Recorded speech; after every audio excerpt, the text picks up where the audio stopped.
नमस्कार। मैं पुष्कर सिंह कोरुंगा शिखर साहित्य अकादमी के डिजिटल प्लेटफार्म पर एक बार आपका हार्दिक स्वागत व अभिनंदन करता हूं। दोस्तों, जैसा कि आप इस कोरोना काल पे घर पे सकुशल होंगे और कहीं न कहीं जो है अपना और अपनों का ख्याल रखते हुए अपनी स्टडी, अपना अध्ययन और अपनी पढ़ाई जो है निरंतर व कंटिन्यू कर रहे होंगे।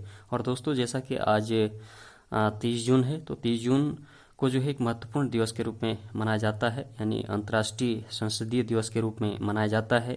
ये काफ़ी महत्वपूर्ण टॉपिक है क्योंकि कंपटीशन एग्जाम की दृष्टि से तो महत्वपूर्ण है ही है, और वैसे भी व्यवहारिक जानकारी या ज्ञान की दृष्टि से भी ये काफ़ी महत्वपूर्ण है। तो इसी पर हम आज ये चर्चा करेंगे, विश्लेषण करेंगे। आप वीडियो पर बने रहें अंत तक।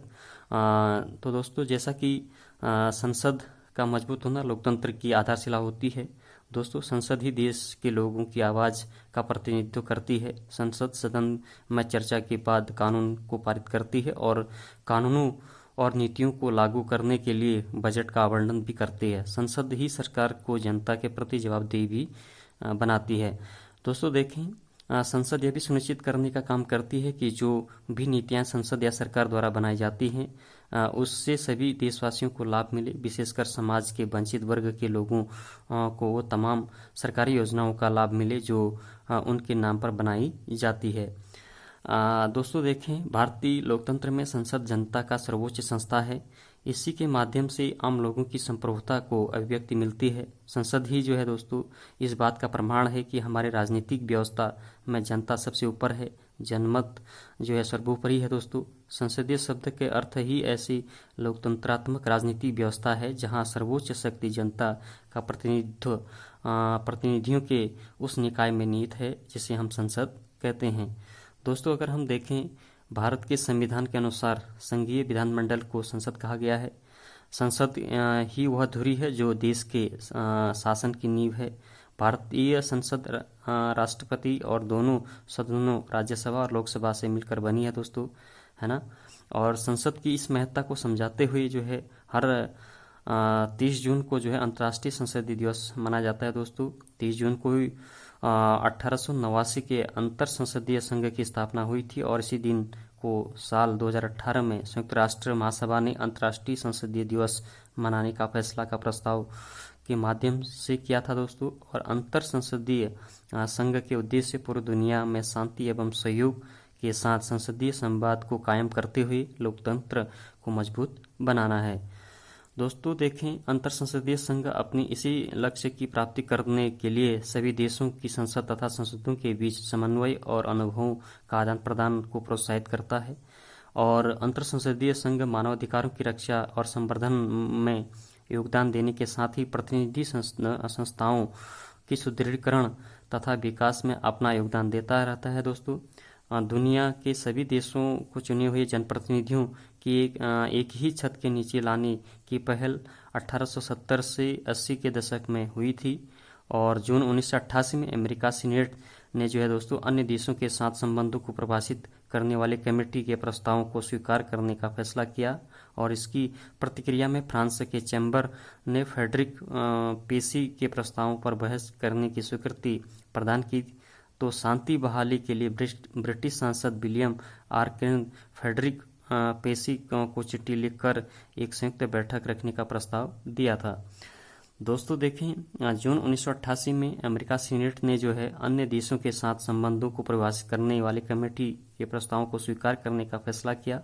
और इसकी प्रतिक्रिया में फ्रांस के चैम्बर ने फ्रेडरिक पेशी के प्रस्तावों पर बहस करने की स्वीकृति प्रदान की।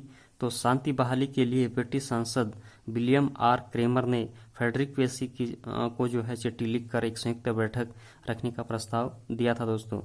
दोस्तों देखें, 31 अक्टूबर 1888 को यह पहली बैठक हुई और जिसके परिणाम काफ़ी सकारात्मक निकले थे। दोस्तों, इसी उपलब्धि के संदर्भ में अंतर संसदीय संघ की स्थापना जो है 1889 में हुई थी दोस्तों। और अंतर संसदीय संघ का मुख्यालय जेनेवा में है जो स्विट्जरलैंड में स्थित है। अंतर संसदीय संघ सभी देशों के संसदों का एक वैश्विक संगठन भी है। दोस्तों देखें, साल 1889 में संसदों के एक छोटे समूह के रूप में शुरू हुआ और अंतर संसदीय संघ आज संसदीय कूटनीति और संवाद के माध्यम से शांति को बढ़ावा देने के लिए समर्पित है। अंतर संसदीय संघ का नारा लोकतंत्र के लिए, सभी के लिए और लक्ष्य लोकतंत्र और संसद द्वारा लोगों की शांति और विकास के लिए दुनिया की हर आवाज को सुना जाए। दोस्तों देखें, वर्तमान परिदृश्य में संसदीय लोकतंत्र के लिहाज से अंतर्राष्ट्रीय संसदीय दिवस का आयोजन काफ़ी महत्वपूर्ण हो जाता है। और जब लोगों राजनीतिक संस्थाओं में विश्वास खोते जा रहे हैं, हम दुनिया के कई देशों में लोकतंत्र के ऊपर नस्लीय, धार्मिक उन्माद और तानाशाही खतरे को मंडराते देख रहे हैं। तो ऐसे में अगर दुनिया में लोकतंत्र को मजबूती से पनपाना है तो दुनिया भर की संसद को लोकतंत्र की आधारशिला के रूप में मजबूत, पारदर्शी और जवाबदेही होने की जरूरत है।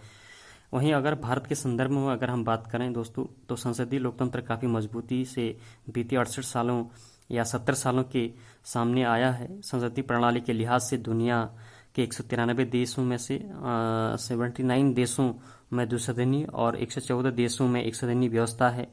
भारत में द्विसदनीय व्यवस्था है, उच्च सदन राज्यसभा और निचले सदन लोकसभा के रूप में। और भारत में जो है 30 साल के बाद 2014 में एक महत्वपूर्ण एक पूर्ण बहुमत की सरकार का गठन होने के साथ हम संसद के कार्य उत्पादकता में बढ़ोतरी देख रहे थे। संसद व्यवधान पहले से कम हुआ है और विधायी कामकाज भी पहले की अपेक्षा काफ़ी बड़ा है। 17वीं लोकसभा के पहले सत्र में सदन के दोनों सदनों में 30 विधेयक पारित हुए और लोकसभा में 35 विधेयक पारित किए गए, जिससे 1952 में बनी पहली लोकसभा के पहले सत्र में 24 विधेयकों को पारित करने का एक अभेद्य रिकॉर्ड भी तोड़ा गया।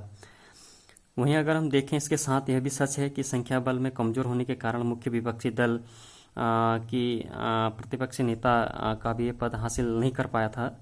और वहीं अगर हम लोकतंत्र की अगर हम बात करें तो महिलाओं में संसद का प्रतिनिधित्व बड़ा है। 17वीं लोकसभा में 78 महिलाएं जनप्रतिनिधि सांसद के तौर पर चुनकर संसद में पहुंची हैं, जो भारत में अब तक की सबसे बड़ी संख्या। हालांकि पूरी दुनिया की संसदों में महिला सांसदों का हिस्सा 25% है। दोस्तों, इस लिहाज से भारत के संसद में महिलाओं की हिस्सेदारी दुनिया के औसत से भी कम है। और वहीं अगर हम देखें, अंतर्राष्ट्रीय संसदीय दिवस के मौके पर यह उम्मीद कर सकते हैं कि संसद जनता के प्रति अपनी जवाबदेही बना कर रखेगी और समाज में किसी के साथ भी नस्ल, भाषा, क्षेत्र, जाति, धर्म के आधार पर भेदभाव नहीं होगा और समाज के अंतिम पायदान पर बैठे व्यक्ति की आवाज़ संसद में सुनी जाए। तब हम वास्तविक अर्थ में अंतर्राष्ट्रीय संसदीय दिवस की सार्थकता के लक्ष्य को प्राप्त कर सकेंगे। तो दोस्तों, एक छोटा सा विश्लेषण था, क्योंकि आज 30 जून और 30 जून को जो है अंतर्राष्ट्रीय संसदीय दिवस था। तो अंतर्राष्ट्रीय संसदीय दिवस के उद्देश्य, महत्व और इसके बारे में हमने विस्तार से जो है चर्चा की, विश्लेषण की। अगर ये वीडियो आपको पसंद आई तो इसको आप लाइक करें, शेयर करें, सब्सक्राइब करें। और कोरोना काल चला है तो ऐसे समय में जो है अपना और अपनों का ख्याल रखते हुए अपना जो भी कार्य आप कर रहे हैं उसको आप कंटिन्यू और निरंतर करते रहें। एक बार आप सभी का बहुत बहुत आभार और धन्यवाद।